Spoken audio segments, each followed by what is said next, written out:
परिचय। अरे अमित, तुम क्या कर रहे हो? कुछ भी नहीं पिताजी, मुझे आपसे कुछ पूछना है। हाँ हाँ, पूछो। पिताजी, हमारे देश की जनसंख्या वृद्धि दर क्या है? अच्छा प्रश्न है बेटा। हम अवकलज का उपयोग करके वृद्धि दर का पता लगा सकते हैं। हम वृद्धि दर निकालने में अवकलज का उपयोग कैसे कर सकते हैं पिताजी? क्या तुम इसके बारे में और अधिक जानना चाहते हो? हाँ पिताजी। तो आओ, अपने इस नए अध्याय में हम अवकलज के अनुप्रयोगों के बारे में विस्तार से चर्चा करें। उद्देश्य। इस पाठ के अंत में आप निम्न करने में सक्षम हो जाएंगे। राशि के परिवर्तन की दर पता लगाना, फलनों के वर्तमान और ह्रासमान अंतरालों का विश्लेषण करना, एक वक्र पर स्पर्श रेखा का समीकरण ज्ञात करना, एक वक्र पर अभिलंब का समीकरण ज्ञात करना, अवकलनों का उपयोग करके मूलों का अनुमान लगाना, एक फलन का उच्चिष्ठ और निम्निष्ठ का मान ज्ञात करना, एक बंद अंतराल में एक फलन का उच्चिष्ठ और निम्निष्ठ मान ज्ञात करना। राशि के परिवर्तन की दर। अवकलज को एक फलन के परिवर्तन की तात्कालिक दर द्वारा परिभाषित किया जाता है। इसका मानक उदाहरण यह है कि यदि एफ टी समय टी पर एक वस्तु की स्थिति दर्शाता है, तब एफ डैश टी समय टी पर वस्तु की चाल को दर्शाता है। आइए एक उदाहरण लेते हैं जहां परिमाण समय के साथ बदलता है। यदि एफ टी बराबर जीवाणुओं की संख्या है, तब एफ डैश टी बराबर जनसंख्या वृद्धि दर है। यदि एफ टी बराबर रेडियोधर्मी पदार्थों की मात्रा है, तब एफ डैश टी बराबर क्षय की दर है।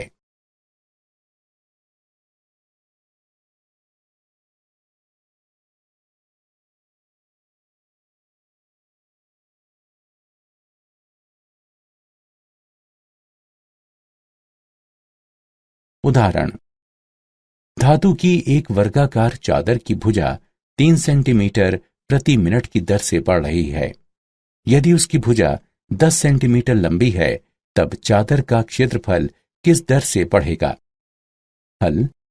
मान लीजिए कि समय t पर चादर की भुजा x है तथा a क्षेत्रफल है। तो ये दिया गया है कि dx बटा dt बराबर 3 सेंटीमीटर प्रति मिनट। इसे समीकरण 1 से चिन्हित करें तथा a बराबर x वर्ग को समीकरण 2 से चिन्हित करें। समीकरण 2 का t के सापेक्ष अवकलन करते हैं तो हमें प्राप्त होगा dA बटा dt बराबर 2x गुणा dx बटा dt। समीकरण 1 से dA बटा dt बराबर 6x। अब क्षेत्रफल के परिवर्तन की दर। यदि x बराबर 10 सेंटीमीटर है, तब x पर dA बटा dt बराबर 10 होगा, जो कि बराबर होगा 6 गुणा 10 अर्थात 60 वर्ग सेंटीमीटर प्रति मिनट के। वर्धमान और ह्रासमान फलन। एक फलन f एक खुले अंतराल I पर वर्धमान होता है। यदि x2 से छोटे अंतराल x1 में कोई दो संख्याएं x1 और x2 के लिए f x1 f x2 से छोटा या बराबर है को इंगित करती हैं। एक फलन f एक खुले अंतराल I पर ह्रासमान होता है। यदि x2 से छोटे अंतराल x1 में कोई दो संख्याएं x1 और x2 के लिए f x1 f x2 से बड़ा या बराबर है को इंगित करती हैं। एक फलन f एक खुले अंतराल I पर निरंतर वर्धमान होता है। यदि x2 से छोटे अंतराल x1 के साथ I के अंतर्गत प्रत्येक x1 x2 के लिए हमारे पास f x1 f x2 से छोटा है, जिसका अर्थ है x के बढ़ने से fx बढ़ेगा। एक फलन f एक खुले अंतराल i पर निरंतर ह्रासमान होता है। यदि x2 से छोटे अंतराल x1 के साथ i के अंतर्गत प्रत्येक x1 x2 के लिए हमारे पास fx1 fx2 से बड़ा है, जिसका अर्थ है x के बढ़ने से fx घटेगा। फलन जो ना ही वर्तमान है और ना ही ह्रासमान है। आइए एक उदाहरण लेते हैं। नीचे दिया गया फलन है y बराबर cos x। प्रमेय: माना कि f एक बंद अंतराल a b पर सतत है तथा खुले अंतराल a b पर अवकलन किया जा सकता है, तब f बंद अंतराल a b में वर्धमान होता है यदि खुले अंतराल a b के अंतर्गत प्रत्येक x के लिए f डैश x 0 से बड़ा है। f बंद अंतराल a b में ह्रासमान है यदि खुले अंतराल a b के अंतर्गत प्रत्येक x के लिए f डैश x 0 से छोटा है। f बंद अंतराल a b में एक अचर फलन है यदि खुले अंतराल a b के अंतर्गत हर x के लिए f डैश x 0 के बराबर है।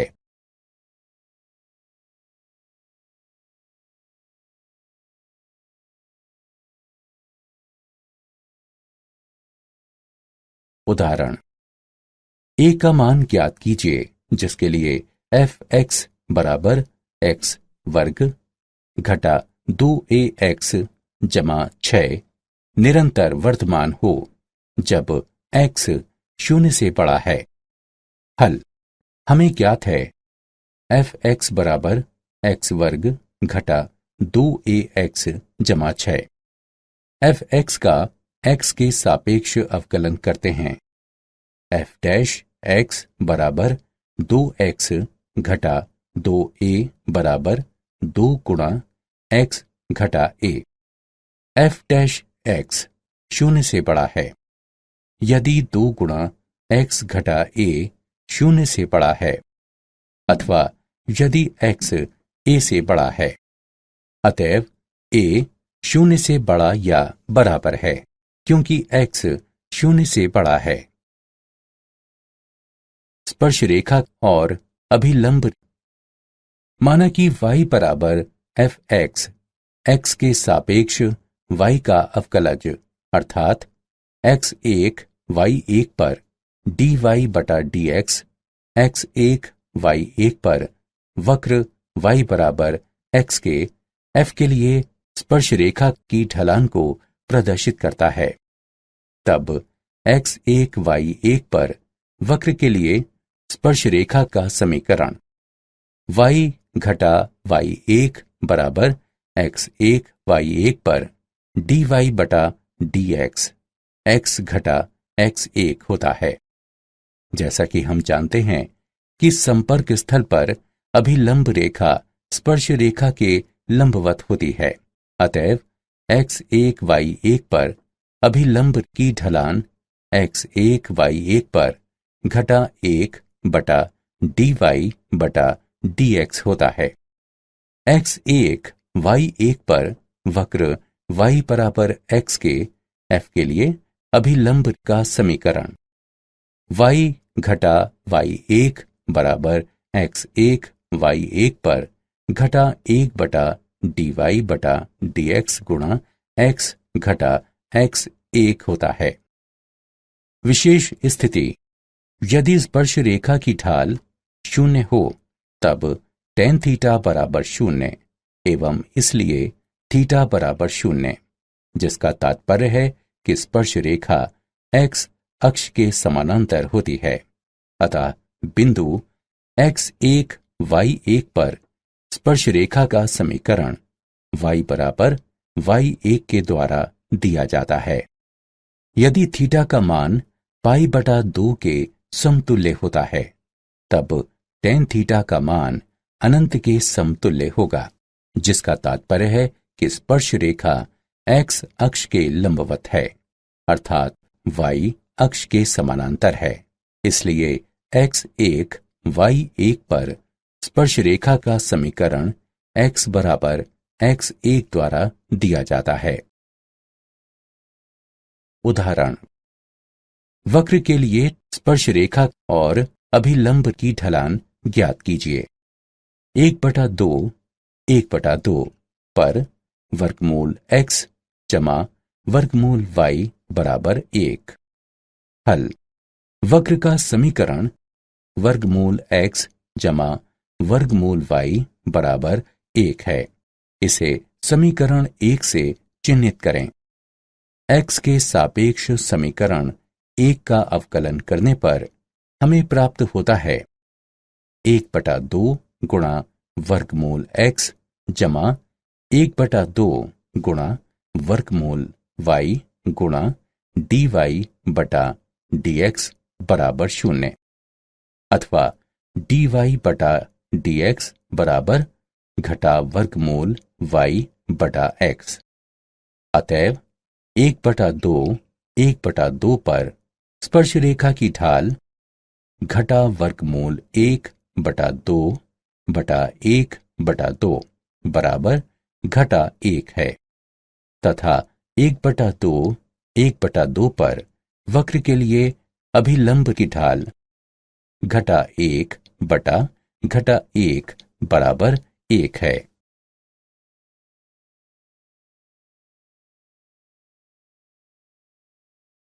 सन्निकटन, x के सापेक्ष fx का अवकलज इस प्रकार परिभाषित किया जाता है। f डैश x लगभग fx जमा डेल्टा x घटा fx बटे डेल्टा x के बराबर है। ये इंगित करता है कि fx जमा डेल्टा x बराबर fx जमा डेल्टा x गुणा f डैश x, जो fx जमा डेल्टा x का सन्निकट मान कहलाता है।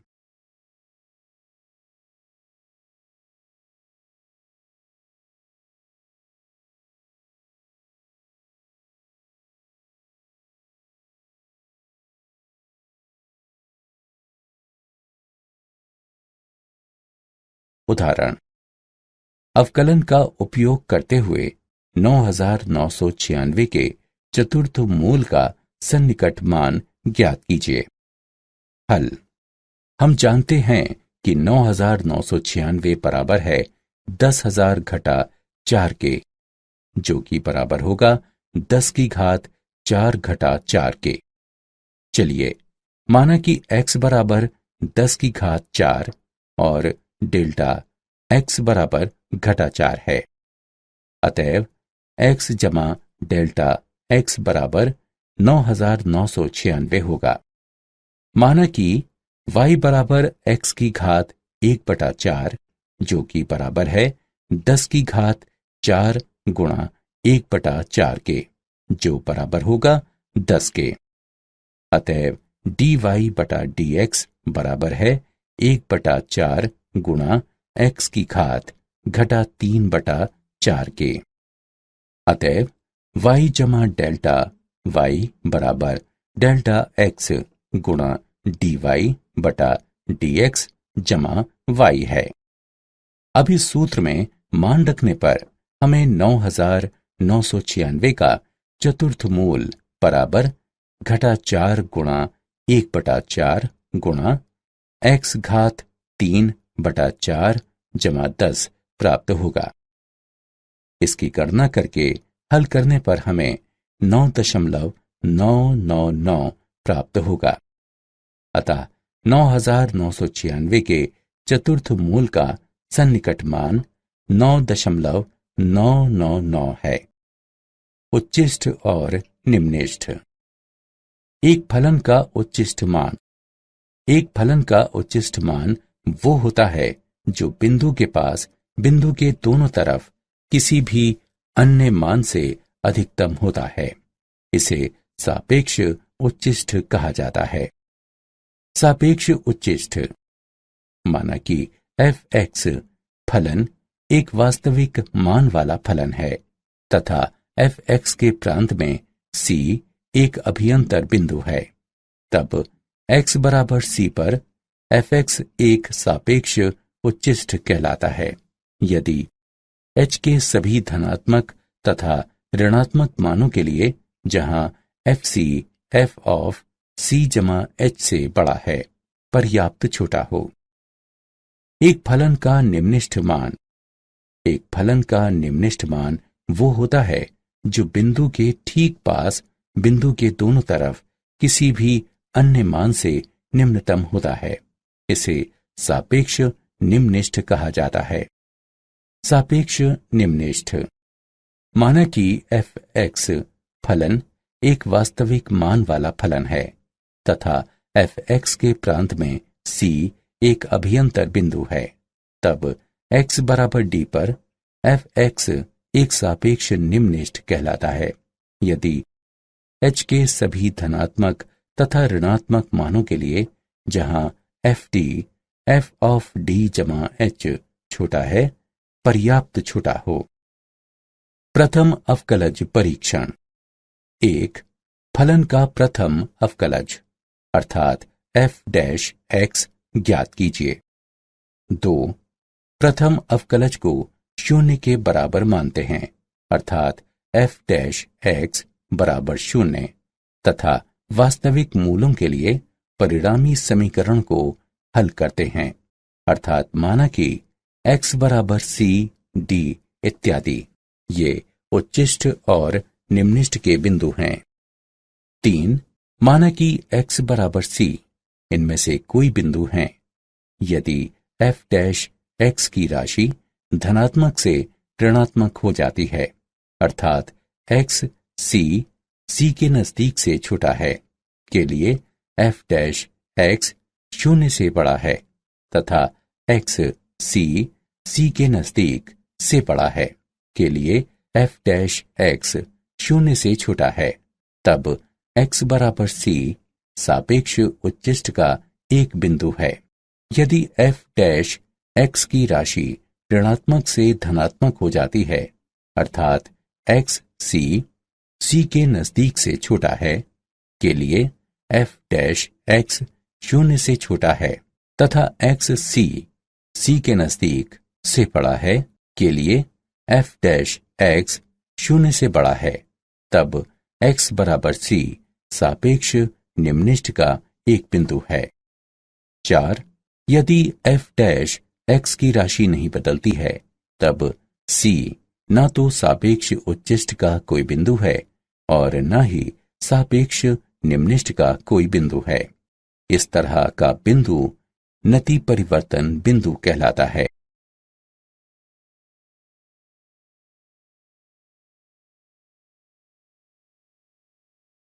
उच्चिष्ट और निम्निष्ठ। द्वितीय अवकलज परीक्षण। माना कि f अंतराल i पर परिभाषित एक फलन है तथा c i के अंतर्गत आता है। माना कि f c पर 2 बार अवकलनीय है, तब x बराबर c के सापेक्ष उच्चिष्ट का एक बिंदु है। यदि f डैश c बराबर 0 तथा f डबल डैश c 0 से छोटा है, f c का मान f के सापेक्ष उच्चिष्ट मान होता है। x बराबर c सापेक्ष निम्निष्ठ का एक बिंदु है। यदि f डैश c बराबर 0 हो तथा f डबल डैश c 0 से बड़ा हो, fc का मान f का सापेक्ष निम्निष्ठ मान होता है। परीक्षण विफल हो जाता है यदि f डैश c बराबर 0 है तथा f डबल डैश c बराबर 0 है। इस स्थिति में हम प्रथम अवकलज परीक्षण का उपयोग करके ज्ञात करते हैं कि c एक सापेक्ष उच्चिष्ट, सापेक्ष निम्निष्ठ अथवा नति परिवर्तन का बिंदु है।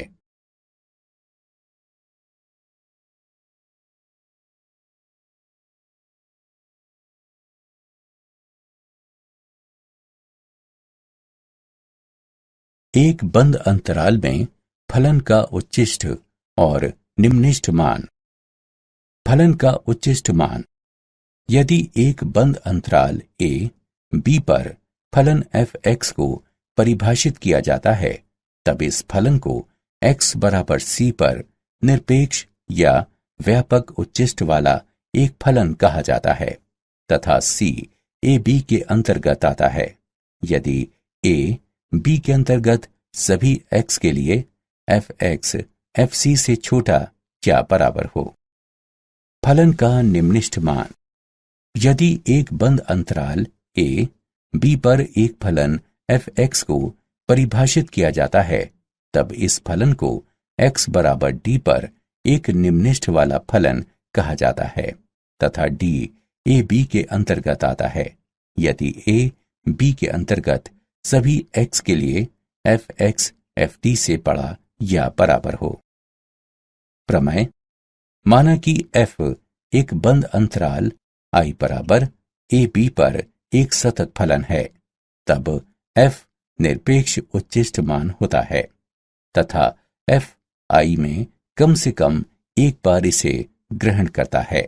इसके अलावा f निरपेक्ष निम्निष्ठ मान होता है तथा f I में कम से कम एक बार इसे ग्रहण करता है। प्रमेय। माना कि f एक बंद अंतराल I पर एक अवकलज फलन है तथा माना कि c I का कोई आंतरिक बिंदु है, तब f' बराबर 0 होता है यदि f c पर अपना निरपेक्ष उच्चिष्ट मान प्राप्त करे। f' बराबर 0 होता है यदि f c पर अपना निरपेक्ष निम्निष्ठ मान प्राप्त करे। कार्य नियम। चरण 1। अंतराल में f के सभी महत्वपूर्ण बिंदु ज्ञात कीजिए, अर्थात बिंदु x ज्ञात कीजिए जहां या तो f' बराबर 0 है या f अवकलनीय नहीं है। चरण 2। अंतराल के अंत बिंदु लें। चरण 3। अंत बिंदु में f के मान का परिकलन कीजिए। चरण 4। परिकलन मानों में से f के उच्चिष्ट और निम्निष्ठ मान को पहचानें। ये उच्चिष्ट मान f का निरपेक्ष उच्चिष्ट मान होगा तथा निम्निष्ठ मान f का निरपेक्ष निम्निष्ठ मान होगा।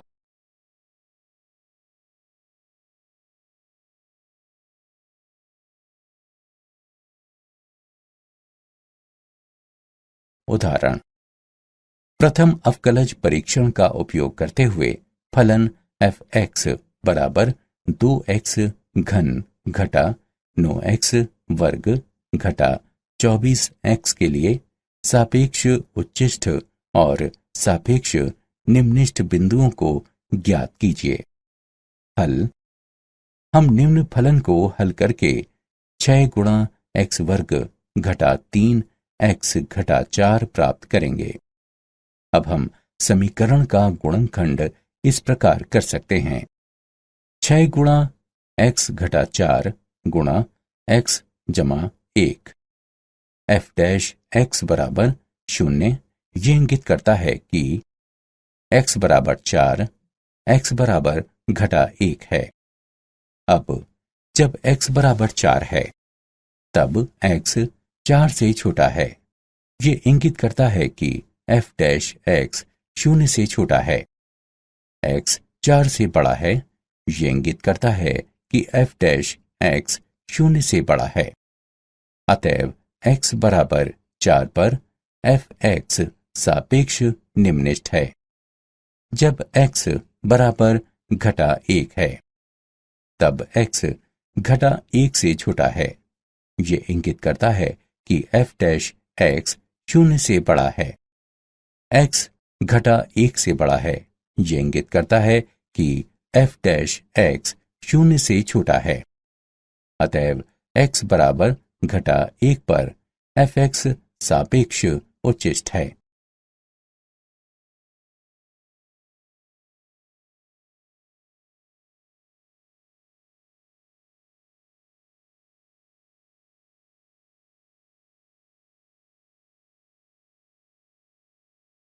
उदाहरण। एक 20 सेंटीमीटर लंबे तार को दो भागों में किस तरह विभाजित किया जाना चाहिए कि यदि एक भाग को वर्ग में तथा दूसरे भाग को वृत्त में इस तरह मोड़ा जाता है कि उन दो समतल आकृतियों के क्षेत्रफल का योगफल निम्नलिखित हो। हल: माना कि एक भाग x है, तब दूसरा भाग 20 घटा x होगा। माना कि x वर्ग का परिमाप है तथा 20 घटा x वृत्त की परिधि है, तब कुल क्षेत्रफल होगा a बराबर x बटा 4 संपूर्ण वर्ग जमा पाई गुणा 20 घटा x बटा 2 पाई संपूर्ण वर्ग है, जो कि बराबर होगा x वर्ग बटा 16 जमा 20 घटा x वर्ग बटा 4 पाई के। अतएव dA बटा dx बराबर x बटा 8 घटा 20 घटा x बटा 2 पाई। चरम मानों के लिए dA बटा dx बराबर 0। ये इंगित करता है कि x बटा 8 घटा 20 घटा x बटा 2 पाई बराबर 0 है। ये इंगित करता है कि पाई गुणा x घटा 80 जमा 4x बराबर 0। ये इंगित करता है कि x बराबर 80 बटा पाई जमा 4। इसके अलावा d2a बटा dx वर्ग बराबर 1 बटा 8 जमा 1 बटा 2 पाई 0 से बड़ा है। इस प्रकार दो समतल आकृतियों का क्षेत्रफल निम्नलिखित होगा जब x बराबर 80 बटा पाई जमा 4 हो। एक वर्ग बनाने वाले भाग की लंबाई 80 बटा पाई जमा 4 है, तब दूसरे भाग की लंबाई होगी 20 घटा 80 बटा पाई जमा 4, जो कि बराबर है 20 पाई बटा पाई जमा 4 के। इस प्रकार भागों की लंबाई होनी चाहिए 80 बटा पाई जमा 4 सेंटीमीटर और 20 पाई बटा पाई जमा 4 सेंटीमीटर।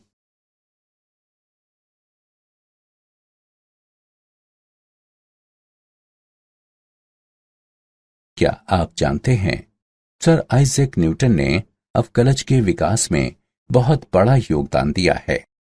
गोटफ्रीड विल्हेम लेबनिज एक जर्मन दार्शनिक, गणितज्ञ और तर्कशास्त्री थे, जिन्होंने स्वावलंबन से कलन का विकास किया।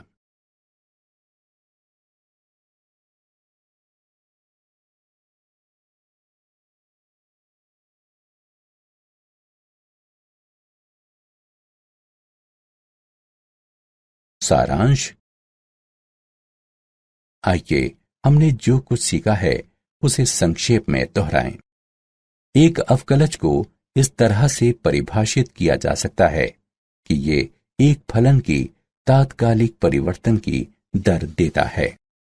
फलन f एक खुले अंतराल i पर वर्तमान होता है यदि x2 से छोटे अंतराल x1 में कोई दो संख्याएं x1 और x2 के लिए fx1 fx2 से छोटा या बराबर है को इंगित करती हैं।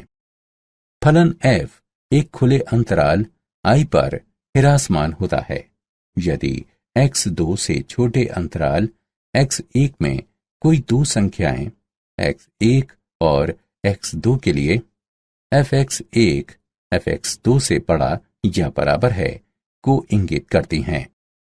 खुले अंतराल i पर एक फलन f निरंतर वर्धमान होता है यदि x2 से छोटे अंतराल x1 के साथ i के अंतर्गत प्रत्येक x1 x2 के लिए हमारे पास fx1 fx2 से छोटा हो। इसका तात्पर्य यह है कि यदि x बढ़ता है तब fx बढ़ेगा।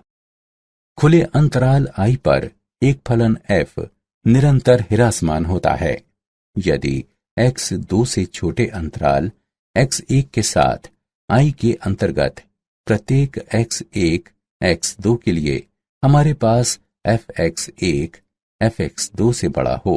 इसका तात्पर्य यह है कि यदि x बढ़ता है तब fx घटेगा।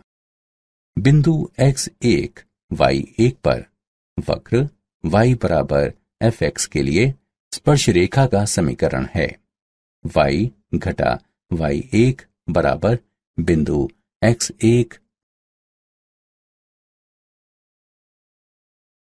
y1 पर dy बटा dx गुणा x घटा x1।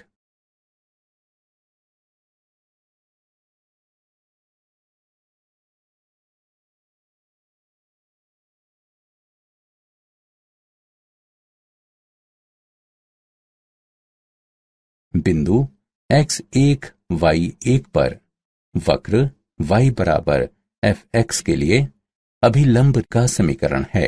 y घटा y1 बराबर बिंदु x1 y1 पर घटा 1 बटा dy बटा dx गुणा x घटा x1।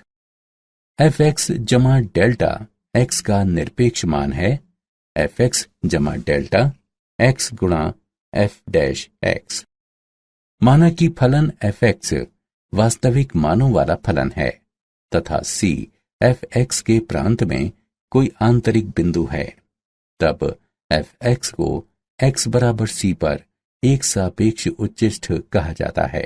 यदि h के सभी धनात्मक और ऋणात्मक मानों के लिए जहां fc जमा h से बड़ा हो पर्याप्त छोटा हो। माना कि फलन fx एक वास्तविक मानों वाला फलन है तथा c fx के प्रांत में कोई आंतरिक बिंदु है, तब x बराबर d पर fx को एक सापेक्ष निम्निष्ठ कहा जाता है। यदि h के सभी धनात्मक और ऋणात्मक मानों के लिए जहां fd जमा h से छोटा हो पर्याप्त छोटा हो।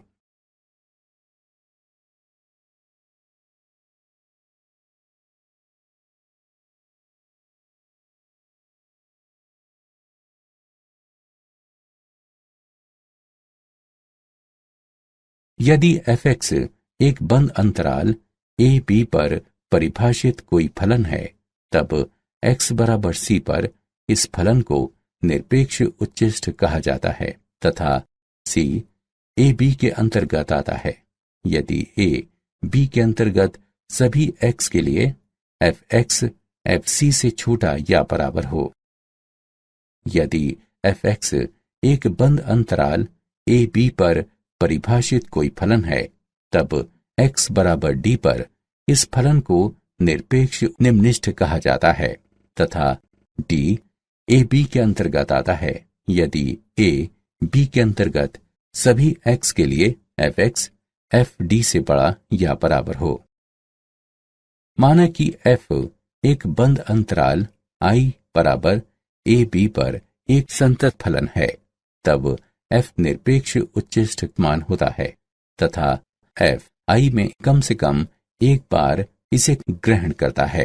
इसके अलावा f निरपेक्ष निम्निष्ठ मान भी होता है तथा f I में कम से कम एक बार इसे ग्रहण करता है। माना कि f बंद अंतराल I पर एक अवकलज फलन है तथा माना कि c I का कोई आंतरिक बिंदु है, तब f डैश c बराबर 0 है यदि f c पर अपना निरपेक्ष उच्चिष्ठ मान ग्रहण करे। f डैश c बराबर 0 है यदि f c पर अपना निरपेक्ष निम्निष्ठ मान ग्रहण करे।